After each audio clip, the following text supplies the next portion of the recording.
Avaliado a SAF, o Goeb, nesse sentido aí, a gente tem visto a SAF tomando uma proporção muito grande, né? No Brasil, a cada ano tem crescido aí a quantidade de clubes na Série A, na Série B ali. E o que você tem a achar, você como gestor, com esse olhar de gestor do futebol, você acha é uma forma mais profissional de gerir o futebol? Eu acredito muito na SAF. Eu acredito que tenho convicção que a SAF veio para poder profissionalizar a modalidade, né? Porque nós temos muita história. Nós vamos falar do Botafogo, por exemplo. E aí, outro dia, eu falando com um amigo que é botafoguense, eu falei, pô, o Botafogo não é grande, o Botafogo tem história. É diferente de você ter história e ser grande. E aí, o que eu posso te dizer? Hoje, quem é grande e não tem história, o Red Bull. Red Bull Bragantino. O Mirassol não tem história, mas é grande.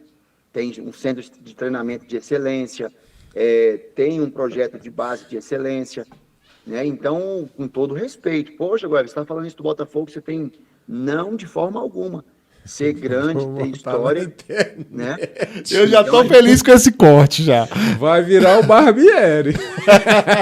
não, é sério. E a SAF vem com esse intuito, né? Só que por muitas vezes dá errado. Por exemplo, a gente tem o Cruzeiro aí, que a SAF veio, organizou a casa, cortou recursos de todos os lados, cortou um monte de profissionais na grade deles, e estão colhendo frutos aí. Poxa, mas o Cruzeiro ainda não voltou a ser aquele Cruzeiro, potência.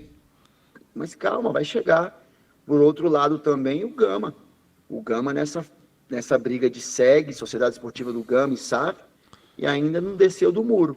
Então precisa saber se a SAF vai atuar, se existe recurso para isso, ou se a SEG vai voltar com a história, que o Gama tem história, mas ainda... Mas não é grande ou não tem história? Agora eu quero saber do Gama. Não, o Gama hoje tem história, o Gama não é grande. Não é grande. Tem história. Então hoje no futebol brasileiro, a SAF, o Vasco tá se organizando, o Botafogo está se organizando. Hoje mesmo, você pega o Palmeiras. Palmeiras é uma SAF camuflada, tem um recurso muito bem, e tá aí os números. Tem profissionalismo, tem mantido a comissão técnica a um longo prazo. E o futebol não é um parque de diversão, não é um circo que você monta aqui, e aí o público vem na primeira semana, tudo, opa, já tirou o caldo aqui, vamos mudar de bairro, de cidade. Não, não é assim.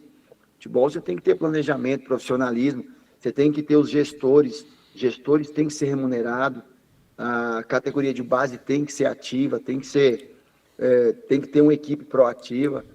Então, eu sou muito a favor da SAF. Pô, que legal. Manda esse abraço aí pra galera que chegou aí, Wesley. Manda um abraço aí pro Geis, que tu chamou o time dele de pequeno. Aí, ó. Não, o Geis tá aqui, ó. Ixi, a torcida do Botafogo inteira, já pensou? A torcida do Botafogo apareceu, o Geis chegou. Não tem metade da torcida no chat aqui, ó. Existe a diferença de um time estruturado, organizado e de um time que não é. Não adianta você ter história, poxa.